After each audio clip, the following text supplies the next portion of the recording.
Radio 5 Todo Noticias. Castellón. Informativos de Radio Nacional de España. Bon dia, avui comencem les desconnexions a la nostra província en València. Esta casa busca així apropar-se encara més a la ciutadania castellonenca i millorar el seu servici públic. De seguida us ho expliquem. Abans titulars amb Paula Varella. Paula, bon dia. Bon dia, Eloi. I comencem.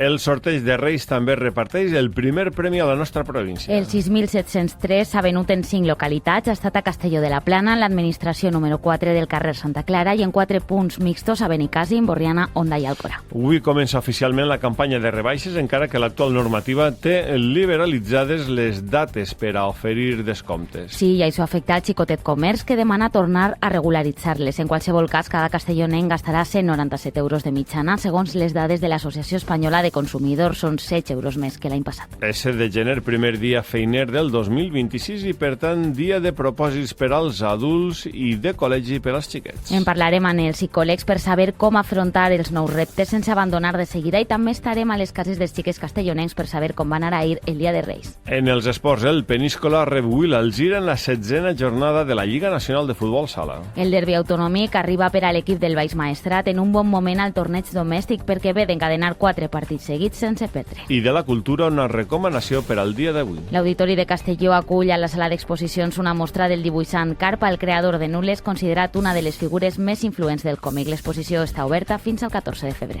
Informació de servici també a la nostra portada. Atenció si circulen a esta hora per la P7 a l'altura d'Alcalá de Xivert en sentit València, perquè un vehicle avariat complica la circulació en un dels dos carrils. I en quant al temps, l'interior nord de la nostra província està en avís groc per baixes temperatures fins a les 9 del matí. Les localitats de Vilafranca i del Toro han registrat esta matinada la mínima de tota la província, amb 7 graus negatius, i a molts pobles, especialment de l'interior, el mercuri ha baixat dels 0 graus. Per contra, Benicàssim s'ha donat la màxima i no ha arribat als 8 graus positius. A més, també a l'interior nord estaran en avís groc a partir de les 7 de la vesprada per fortes ratxes de vent. De fet, a aquesta hora s'han registrat cops de vent de prop dels 100 km per hora a Xert, a la Pobla de Benifassà, a Vilar de Canes i a Rossell. Així les coses. Coneguem la previsió del temps per al que resta de jornada d'este dimecres 7 de gener. José Andrés Castellano, bon dia. Bon dia. Este dimecres a la província de Castelló tenim intervals ennuvolats amb alguna precipitació feble i dispersa a l'interior nord, que pot ser en forma de neu per damunt dels 600 metres a 800 metres. Avui les temperatures diurnes pugen lleugerament, poden assolir màximes de 14 a Castelló, 13 a Vinaròs, 12 a Segorb i 5 a Morella. Al marge de tot això, bufa vent fluix i moderat amb cops molt forts a l'interior nord. Gràcies, José Andrés. Ara mateix tenim 3 graus negatius a Morella i a Vilafranca, un de positiu a la capital, a Sogorb i a Vila-real, 2 a la Vall d'Uixó, 4 a Vinaròs. I com ja han escoltat, esta emissora, Ràdio Nacional d'Espanya Castelló, comença des d'avui les emissions en valencià. Ho farà a tots els seus informatius, a Ràdio 1 a les 7:25 i a la 1:35, i també a la desconnexió provincial de Radio 5 Todo Noticias, la que estan escoltant, que comença a les 8:45 del matí. Amb esta proposta, Ràdio Televisió Espanyola busca apropar-se encara més a la ciutadania i millorar el seu servici públic. Per aprofundir en este pas històric que dona esta casa tenim el director de Ràdio Televisió Espanyola a la Comunitat Valenciana, Mauro Belenguer, bon dia. Què tal, Eloi? Bon dia. Quin és l'objectiu pel qual les emissions de Ràdio Nacional passen des d'avui a ser en València? L'objectiu clarament és el de fomentar el valencià i el seu ús a la ràdio pública. A més de que és la nostra llengua materna, ens aproxima a la gent al dia a dia i fomenta la nostra cultura. A més, és un objectiu compartit amb la Corporació de Ràdio Televisió Espanyola, que al seu mandat marc parla que les seues emissions territorials es faran en la llengua cooficial en funció de la realitat lingüística de cada comunitat autònoma, i així a Castelló eixa realitat és clara. Castelló, a més, és, com tu explicaves, una província àmpliament que tria el valencià com a primer idioma per expressar-se. Sí, segons dades de la Conselleria d'Educació, en l'última consulta feta per este organisme entre febrer i març de l'any passat, del 2025, més del 70% de les famílies de la província van escollir precisament el valencià com a idioma preferent en l'ensenyament. Emetre en valencià és donar un servici públic més, perquè l'oferta comunicativa aquí a la província de Castelló és també en valencià molt minoritària. Sí, a més de donar un servei públic en valencià, és, com dèiem Eloi, posar el focus bàsicament en les nostres arrels, en la nostra cultura i en la nostra gent, ajudar a apropar-nos uns a altres. Les emissions en valencià de les desconnexions de Castelló no són l'única novetat de les persones per a les persones que ens escolten, perquè Ràdio Nacional de la Comunitat Valenciana començarà en breu a emetre un altre programa en valencià. Sí, tornarà un programa històric així a Ràdio Nacional d'Espanya en la Comunitat Valenciana. Recuperarem de dalt a baix el que va ser el primer programa en valencià de la ràdio pública. Farem aquest rellançament en els pròxims dies. Serà un programa setmanal conduït per Yolanda Martínez i l'objectiu és cohesionar el territori, anar a cada comarca per a conèixer com es parla allí, quines són les diferències entre un poble i un altre, i volem que siga un espai pedagògic i divulgador que comptarà també amb el recolzament de les editorials en valencià. Mauro Belenguer, director de Ràdio Televisió Espanyola a la Comunitat Valenciana, moltes gràcies per estar en l'emissió d'un dia tan important i que acabi de passar un molt bon dia. Moltes gràcies, Eloi, i enhorabona. 8:51 del matí, el sorteig de Reis ha deixat premis de 200.000 euros a la nostra província. La grossa, el 6.703, s'ha venut en 5 localitats. Ha estat a Castelló de la Plana, en l'administració número 4 del carrer Santa Clara, i en 4 punts mixtos a Benicàssim, a Borriana, a Onda i a l'Alcora. A Benicàssim, la propietària del negoci del carrer Sant Tomàs s'assabentava per la telefonada de Ràdio Nacional. Pues sí, nos acabamos de entrar ahora mismo. ¿El gordo? El gordo, sí. Estrenen en gran l'any 2026 després de repartir fins a 4 premis en 2025. A l'Alcora, Amparo, propietària de l'estanc del carrer Sant Francesc, tampoc sabia que havia venut la grossa.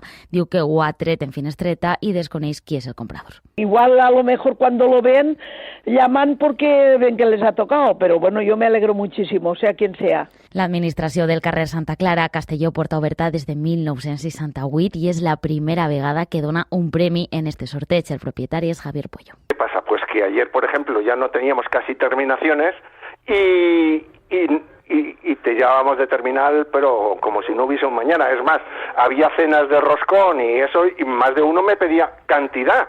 Este dimarts l'alegria encara era major a la província després que la sort passarà del llarg en el sorteig de la Loteria de Nadal. Més coses. Avui comença la campanya de rebaixes. Els comerços són optimistes. És una jornada que s'espera gèlida. Cada castellonenc gastarà 197 euros a les rebaixes de mitjana d'aquest any, segons les dades de l'Associació Espanyola de Consumidors. Són 16 euros més que l'any passat.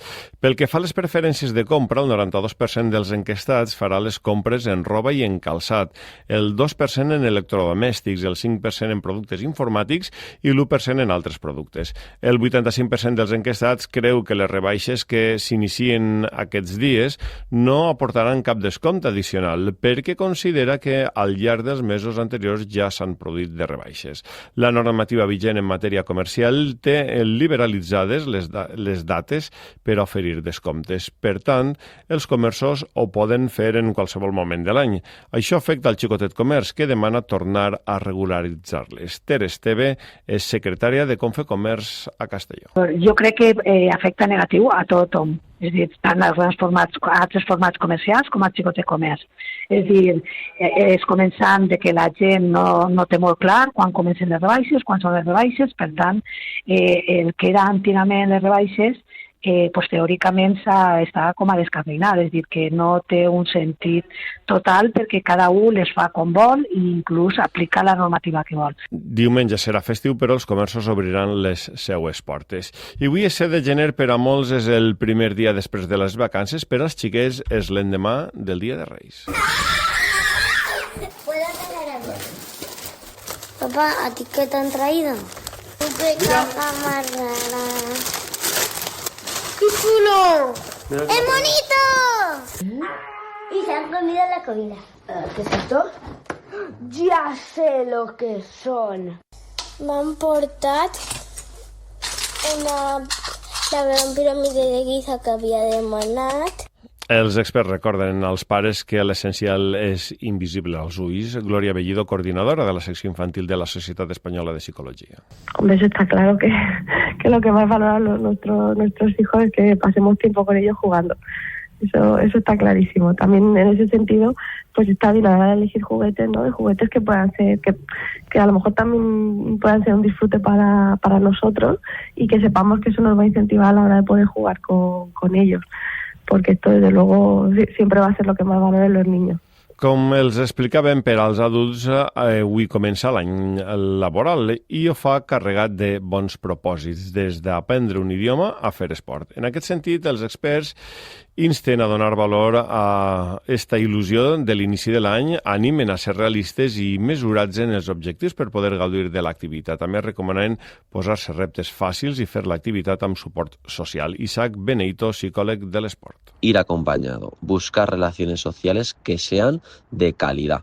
Y ahí voy a encontrar también un punto de apoyo para en el momento en el que me cueste un poco más gastar esa bala, pueda tener alguien que me acompañe. En esos tres aspectos creo que son fundamentales para que meterse en una actividad deportiva sea algo que no dure poquito, sino que se cumpla como algo más habitual en todos. Poc menys de 4 minuts per a les 9 del matí. Coneguem ara altres notícies en format més breu. Sanitat inicia un programa pilot de promoció de lactància materna en centres de salut durant els primers 1.000 dies de vida. Es durà a terme en 16 centres de la província de Castelló. Es crearan comunitats orientades a acompanyar a les famílies en el procés amb tallers pràctics impartits per associacions com Mamare o Amamanta. L'Ajuntament de Castelló contempla als pressupostos 766.000 euros per a la segona fase de l'aparcament d'Adif en l'entorn de l'estació de tren. S'ampliaran les places d'estacionament gratuït. Recordem que recentment es van inaugurar 116 i ara estan projectades 152 places més. Borriana licita per 120.000 euros la contractació del servici de cens caní amb ADN.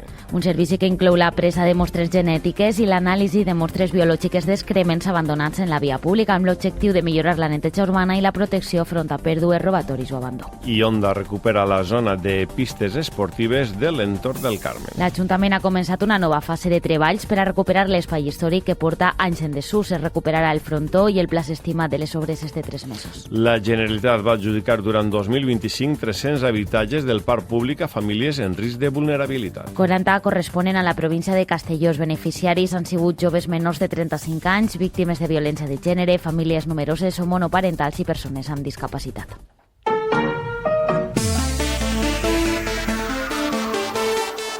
Entrem en la recta final de l'informatiu, els parlem dels esports. El Villarreal torna este matí als entrenaments per a preparar el partit de Lliga de dissabte davant l'Alavés. L'entrenament d'avui és a les 11:30 del matí i el partit de dissabte a les 4:15 de la vesprada.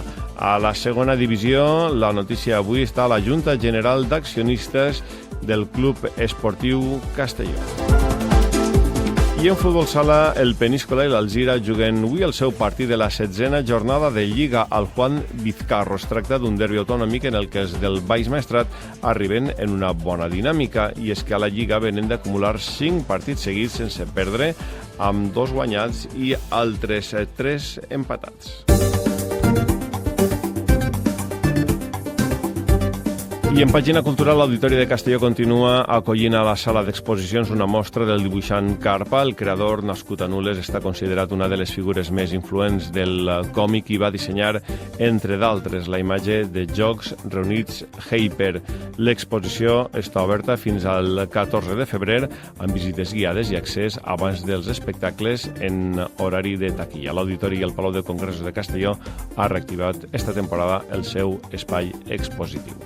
I també avui tenim Filmoteca al Teatre del Raval.